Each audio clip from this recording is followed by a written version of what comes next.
estereótipos são enfrentados todos os dias no processo de busca de identidade pelas mulheres negras. Em um mundo em que objetifica seus corpos e desmerece suas qualidades, encontrar espaço na literatura é mais um desafio. E como é o processo de escrita para elas, que desde cedo carregam a experiência do racismo? O Nação de hoje aborda a relação entre realidade de mulheres negras e ficção. Eliane, como é que tu te descobre escritora? Como se dá esse processo de te perceber como alguém que escreve? Fernanda, eu diria que não se trata, no meu caso, de me perceber escritora ou me descobrir escritora. A escritora em mim, a poeta, ela vai se constituindo aos poucos, de acordo com as minhas leituras, de acordo com aquilo que eu escrevo e que eu consigo publicar. Porque não existe um poeta sem leitura e não existe, ao mesmo tempo, um poeta que não torne social a sua obra, o resultado do seu trabalho. Então, porque eu estou no início dessa caminhada, eu diria que ainda estou no processo de me constituir como poeta. E tu sabes que a constituição de cada um como poeta, como trabalhador, não se dá individualmente. É uma constituição coletiva, com os outros escritores, com os outros poetas, com as outras mulheres, principalmente mulheres negras que me antecederam. Esses dias eu li uma entrevista com a Conceição Evaristo e a Conceição dizia, perguntavam para ela, quais são as tuas referências literárias? E ela dizia, as minhas referências literárias são orais, porque eu ouvia histórias na minha família. E essas histórias foram, então, os meus primeiros referenciais.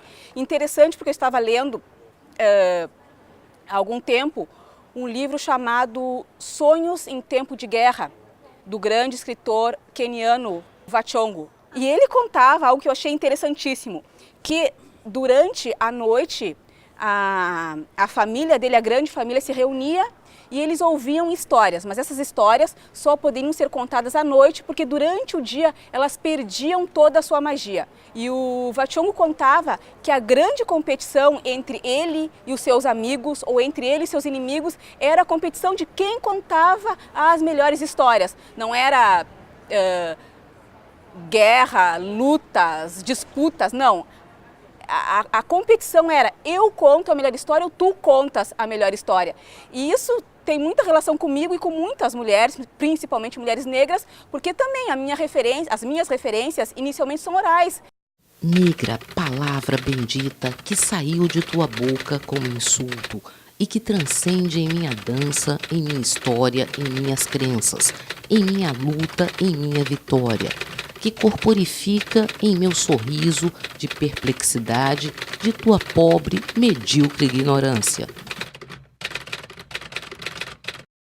Eu acho que a questão da escrita é fundamental, né? Porque tu deixa um legado para as pessoas. Então, no momento que eu comecei a perceber que eu tinha um potencial na escrita, e um potencial que, além da questão falada, porque eu sempre fui da questão da voz, eu vim da questão da música desde muito cedo, a voz tem uma potência, mas ela se perde no tempo.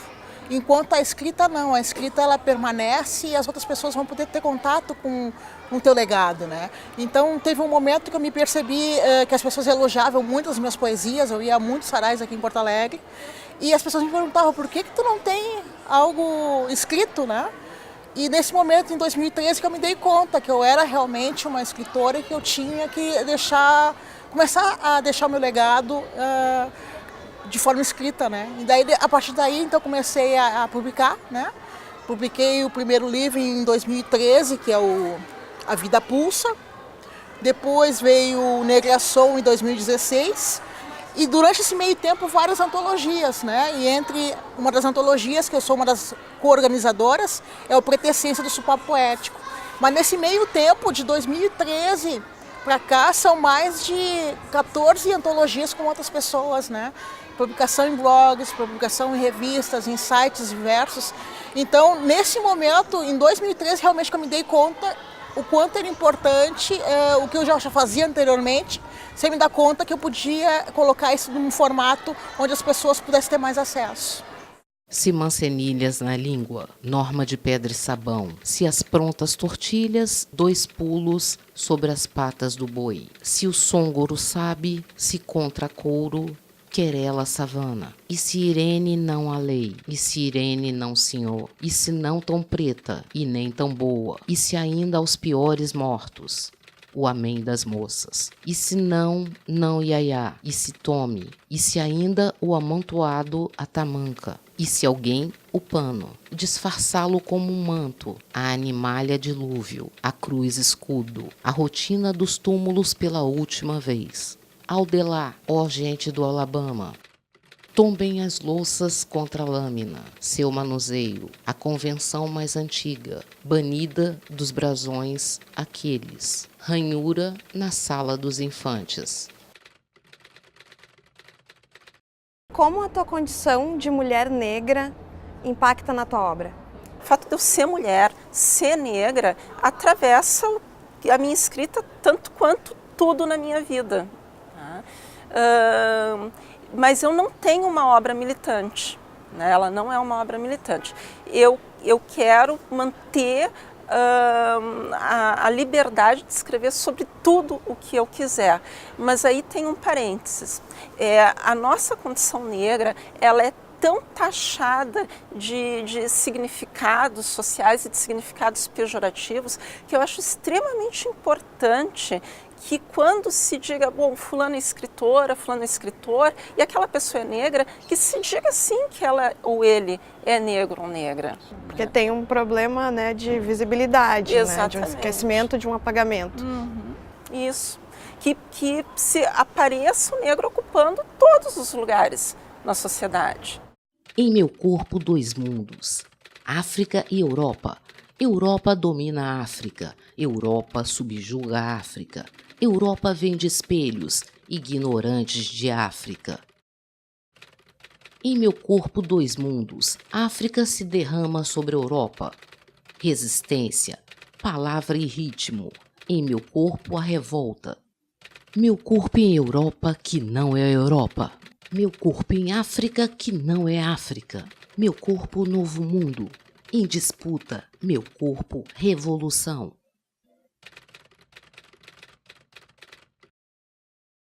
Eu simplesmente escrevo, eu não penso num tema.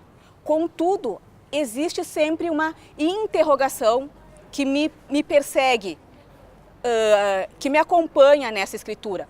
Por exemplo, nesse livro aqui, E Se Alguém o Pano, que ganhou o prêmio Açorianos de literatura na categoria poesia, eu tinha uma interrogação sobre a questão desses que viajaram nesse grande barco, nessa grande bacia, sem bagagens, sem louças, que viajaram apenas com o seu próprio corpo. Mas como se deu isso? Então havia uma pergunta que não estava muito definida, muito escurecida, digamos assim, na minha cabeça. E através do poema, ou dos poemas, eu tentei responder essa pergunta. Eu não sei se respondi, se a resposta foi satisfatória para mim, mas o livro nasce dessa interrogação. Então, nesse livro aqui, Se Alguém o Pano, esse livro nasceu de várias leituras essas que procuravam também responder a essa interrogação, que apenas a poesia pôde responder. Eu li, especialmente para esse livro, Chinua Achebe, que é um escritor nigeriano, li O Mundo se Despedaça e outros 2 livros, e num desses livros eu encontrei uma personagem chamada Clara Okeke, que me fez lembrar a Clara dos Anjos, do Lima Barreto. Eu li Clara dos Anjos quando eu estava no atual ensino médio. Depois da leitura, eu tinha que fazer uma redação, todos os colegas tinham que fazer uma redação, e eu fiz apaixonadamente uma redação por Clara dos Anjos. Talvez tenha sido a primeira mulher negra com a qual eu me deparei num livro, e amei a Clara dos Anjos, por mais que digam que o livro é isso, aquilo, aquele outro. Para mim, foi o melhor livro do mundo naquele momento. Aí eu escrevi uma redação, tirei 10 na redação, porque toda a criança negra, a menina negra, ela anseia por receber algum valor. E na escola eu recebi esse valor por ser uma aluna, a melhor aluna. Eu me empenhava em ser isso porque eu era desvalorizada nos outros campos. Aí eu encontrava um lugar. Enfim, fechando essa parte. E aí Agora há pouco, há 2 anos atrás, eu encontro a Clara Okek, do Tino Achebe, que tem quase a mesma trajetória da Clara dos Anjos, né? Uma mulher excluída, considerada excluída, a Clara dos Anjos por uma razão, a Clara Okek por outra, enfim, que encontram um determinado destino. Eu achei muito interessante 2 autores, um africano e um brasileiro, terem 2 Claras, as 2 Claras negras, que têm uma trajetória muito semelhante. Eu sou uma mulher negra que vivencio numa sociedade que é eurocêntrica, né? E que na realidade eu sou uma profissional da saúde, então na realidade meus temas têm a ver com a questão de autoestima, de protagonismo negro, tem a ver com o que eu vejo e percebo do mundo, né? Eu adoro viajar, então eu trago também essas questões do que acontece lá fora e que pode ser modificado dentro do meu próprio meio, né? É claro, a estética, a beleza negra, né? Negro também ama, que eu gosto, né? Que na realidade a gente também tem que falar de amor, né? Não só falar da questão da luta cotidiana, diária dessa posição, né? Mas também poder colocar os temas que estão acontecendo no cotidiano, né? Nossa política, né? Eu sou uma pessoa que a minha poesia, eu acho que ela não pode ser à toa. Ela tem que trazer algum conteúdo para as pessoas, algum processo de transformação. Eu acho que a arte é um processo de transformação, é um processo identitário. Então, a minha poesia, eu procuro trazer sempre essa característica, que possa trazer um processo de reflexão para as pessoas, né? Nos anos 80, 90, eu comecei a fazer parte de um grupo Secune, no qual eu descobri autores que eram muito importantes, como Oliveira Silveira, que fez uma grande diferença na minha vida, Conceição Evaristo, Solano Trindade, aí vem as mais para cá, Elisa Lucinda, Cristiane Sobral, Cidinha da Silva, e que com essa leitura eu comecei a me identificar com esses processos transformatórios de uma nova poesia que pode fazer diferença na vida das pessoas.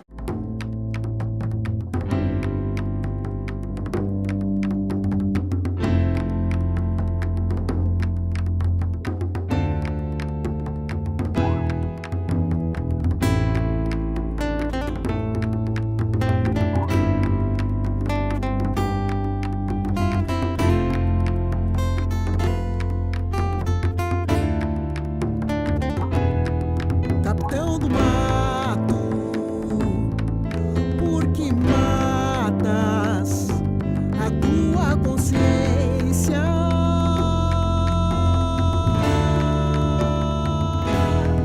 Capitão do mato, por que matas a tua consciência?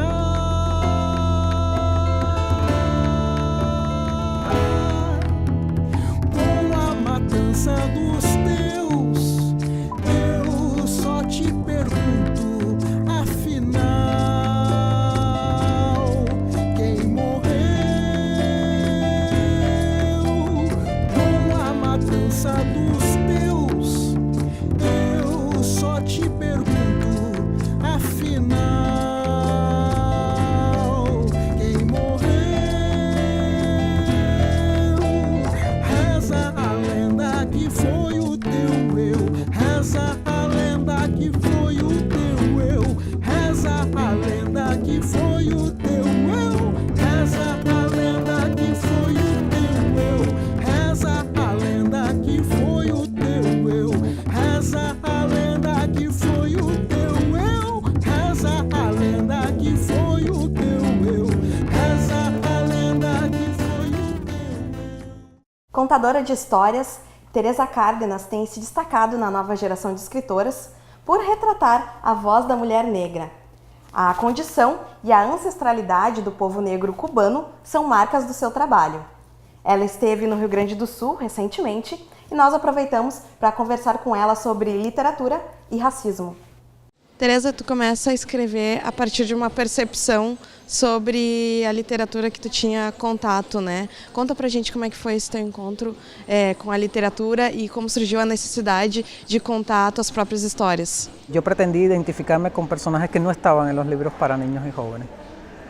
Entonces, no lograba establecer un vínculo con los personajes, no se parecían a mí.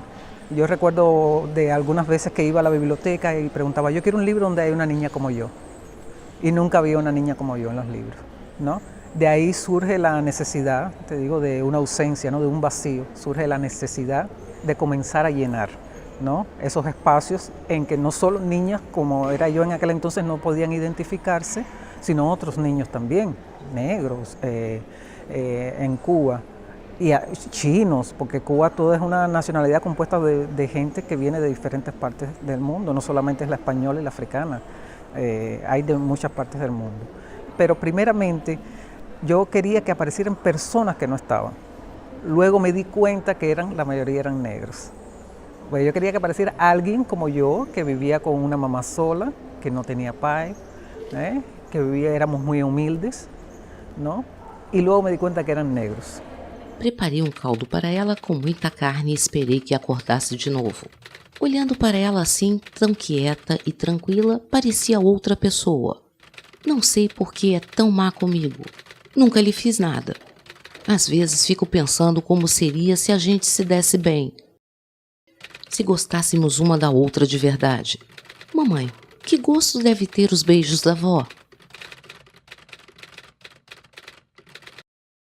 E a partir dessa percepção da ausência, né, tu começa a escrever, especialmente Cartas para Minha Mãe. Ele traz uma personagem sem nome e que, de uma certa forma, é tida, né, como uma espécie de tipo social, uma identificação para várias meninas que, como tu citaste, eram ausentes dessa literatura, né? Isso era um compromisso teu também, falar de mulheres também, né? No Brasil, por exemplo, recentemente saiu uma pesquisa em que a maioria dos livros escritos na literatura contemporânea são escritos por homens e homens brancos, né? Então a gente tem uma predominância de uma representação. Tu buscava justamente trazer uma representação ausente. ¿Y eso tem se mantido na tua obra como una preocupación? Claro, sí. En mi caso, bueno, yo vengo de una familia prácticamente matriarcal.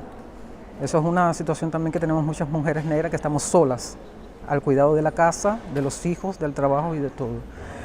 Y entonces por eso hay tantas figuras femeninas rodeándome y hay tantas figuras femeninas en este primer libro, todas muy de carácter, ¿no? Fuertes.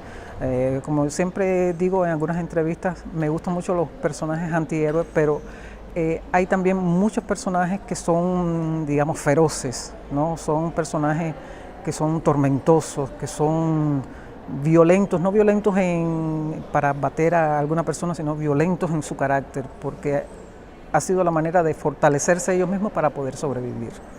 ¿Ah? Nosotros mucho decimos en mi familia las mujeres cárdenas. Las mujeres cárdenas somos fuertes, ¿no? Porque nos hemos tenido que ser fuertes para poder sobrevivir, para criar a los hijos, para permanecer, para dejar un legado. No podemos ser el sexo débil. Las mujeres negras no pertenecen al sexo débil.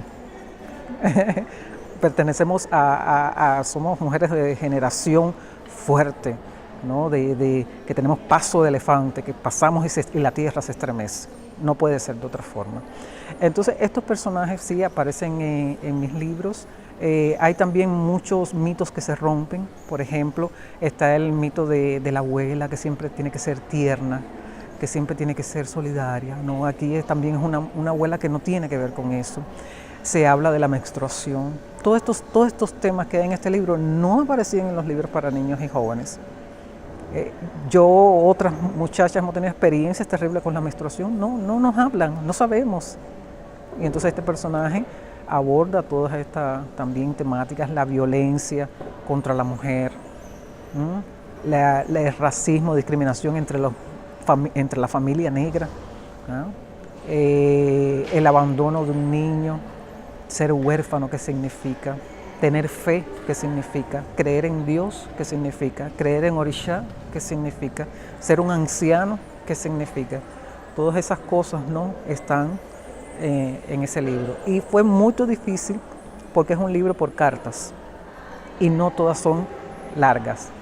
Hay algunas que son cortas, ¿no? Y eso es muy difícil de lograr en la literatura, ¿no? Resumir en pocas palabras un mensaje fuerte, un mensaje intenso, ¿no? Al respecto del nombre, yo escribí el libro y luego me di cuenta que no tenía nombre el personaje. Traté de encontrar un nombre, pero el libro no me dejaba que pusiera el nombre en ningún lugar. Entonces me di cuenta que no necesitaba un nombre. Hay muchas personas que leen un libro y no se dan cuenta que no tiene el nombre, ¿no? Son pocas los que se han dado cuenta. Y es una representación de las niñas, porque es lo que le ocurre a ella puede ser pasarle a niñas de cualquier color, ¿no? Pero también una representación de todas las niñas negras, ¿no? Cualquiera puede identificarse con ella. Me han pasado cosas hermosas con mis libros, no solamente, aunque no está dirigido para las personas negras, está dirigido para las personas, para todos los lectores, los que leen, los que aman la literatura. Pero se identifican personas negras, blancas, de diferentes culturas, de diferente ideología, de diferente extracción económica. O sea, se identifican com isso e isso me hace muito feliz. Mamãe, se você visse o que aconteceu. Fiquei com vontade de fazer xixi e quando cheguei ao banheiro minha calçola estava manchada de sangue.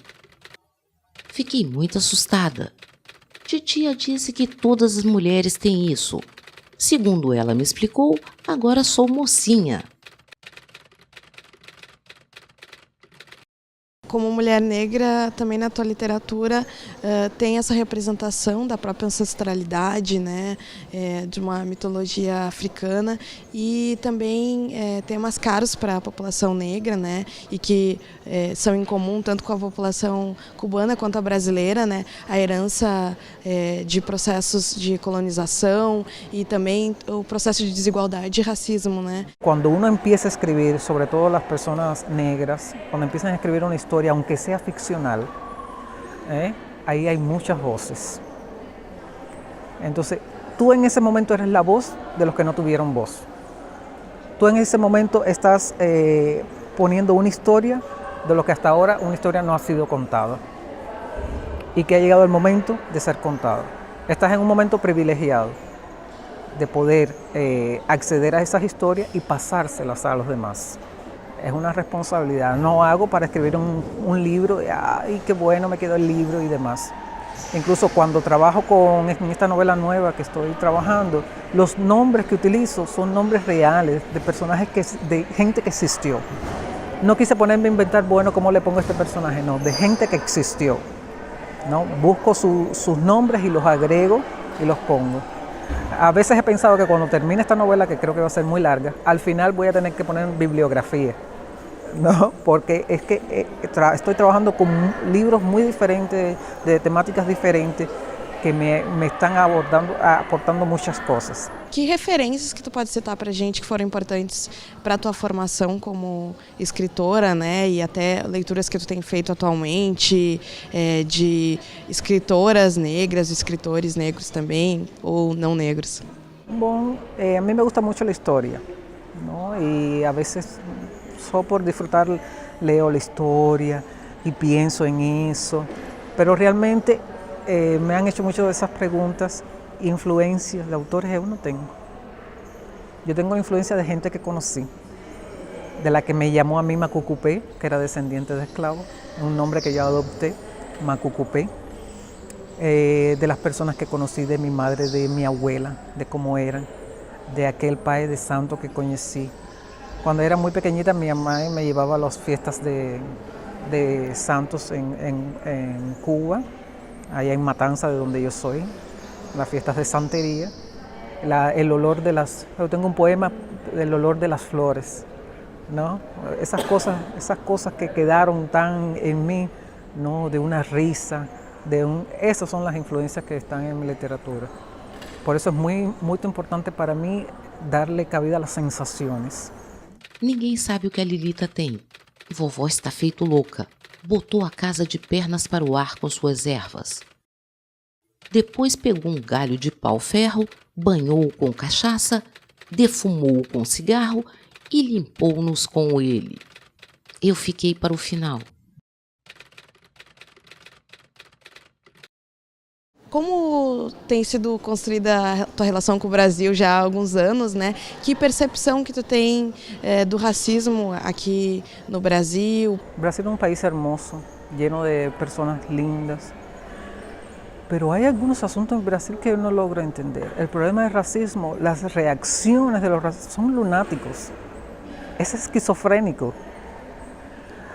Ya está más que comprobado que todos somos iguales. Ya está más que comprobado que la cuna de la civilización, te guste o no, fue en África. De ahí salimos todos. A veces yo, aquí en Brasil me gustaba mucho hacerlo.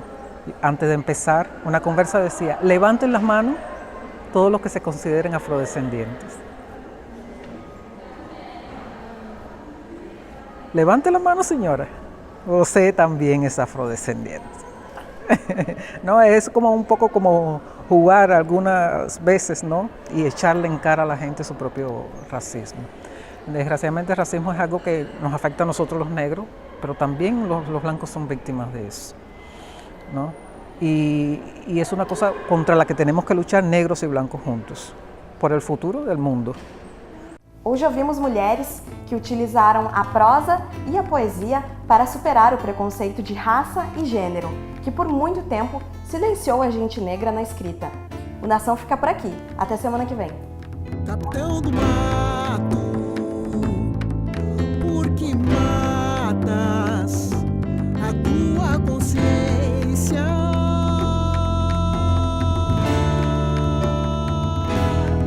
Capitão do mato, por que matas a tua consciência?